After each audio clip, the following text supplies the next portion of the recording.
ahaan 16 kursi oo kamid ah kuraasta aqalka hoose ee baarlamaanka Soomaaliya ayaa maanta lagu kala doortay magaalooyinka Muqdisho, Baraawe iyo Dhuusamareeb.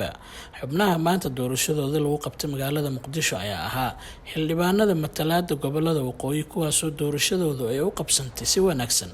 Xubnaha la doortay ee ku matalaya kuraasta gobolada waqooyi ayaa kala ahaa Cabdulaahi Cabdi Maxamed oo ku guuleystay kursiga tirsigiisu uu yahay Hob 264. Nuuriye Aadan Ciise wasiir ku-xigeenka wasaaradda waxbarashada xukuumadda federaalka Soomaaliya ayaa iyadana ku guuleysatay kursiga tirsigiisu uu yahay 212. Maxamed Xasan Maxamed ayaa ku guuleystay kursiga tirsigiisu uu yahay Hob 217. Faadumo Ismaaciil Xuseen ayaa ku guuleystay kursiga tirsigiisu uu yahay Hob 242. Sahar Yuusuf Ciga ayaa ku guuleystay kursiga tirsigiisu uu yahay Hob 258.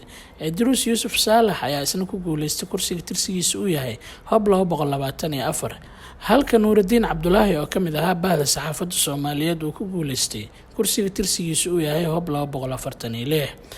dhanka kale doorashadii maanta ka dhacday magaalada Baraawe ayaa iyadana si wanaagsan u qabsoontay waxaana xubnihii la doortay ay ahaayeen guud ahaan 6 xubnood waxaana ugu cadcaddaa mas'uuliyiinta kale ah wasiirka dhalinyarada iyo ciyaaraha xukuumadda federaalka Soomaaliya Xamse Saciid Xamse iyo gudoomiye ku-xigeenka koowaad ee baarlamaanka Koonfur Galbeed ee Soomaaliya. sidoo kale waxaa magaalada Dhuusamareeb ee caasimadda dowlad goboleedka Galmudug maanta lagu doortay kuraas aad iyo aad loo wada sugayay.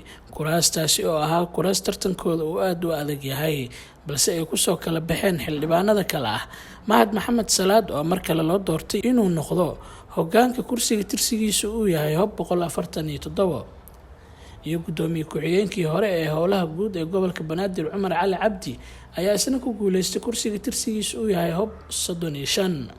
halka xildhibaan Maxamed Xuseen Abuukar isna sidoo kale loo doortay hanashada kursiga tirsigiisu uu yahay Hob 55.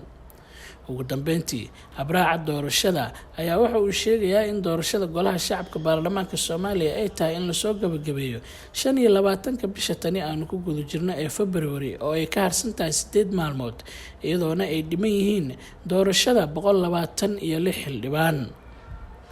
Abdiraxmaan Atore, Nairobi.